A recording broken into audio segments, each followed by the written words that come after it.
সবকিছু ঠিক থাকলে আগামী মাসেই টি-20 বিশ্বকাপে অংশগ্রহণ করার জন্য ভারতে যাওয়ার কথা ছিল বাংলাদেশ জাতীয় ক্রিকেট দলের। আজকে দল ঘোষণাও করা হয়েছে, কিন্তু গতকাল মোস্তাফিজকে আইপিএল থেকে বাদ দেওয়ার সিদ্ধান্তের পর বিসিবিও সাফ জানিয়ে দিয়েছে তারা ভারতে বিশ্বকাপ খেলতে যাবে না।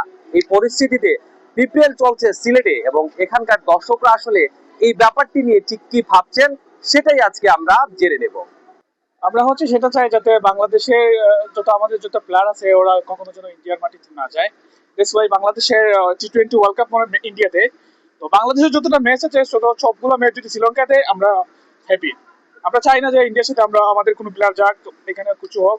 আমরা ভালো আছি, মুস্তাফিজকে এনেছে বাংলাদেশে, অনেক ভালো হয়েছে, আমাদের সিজন অনেক ভালো হয়েছে। নিরাপত্তা ইস্যুটাই কি এটাই বেস্ট, নিরাপত্তা আছে, এটাই best.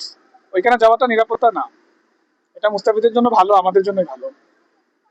Okay, thank you. Bharat বাংলাদেশের সাথে যেরকম আচরণ করেছে এটা একেবারেই অমানবিক। আমাদের দৃষ্টিতে বাংলাদেশ খুবই একটি সাবলীল দেশ। ভারত বাংলাদেশের সাথে খুব অনৈতিক কাজ করেছে, আমরা এটাই মনে করি। ভাই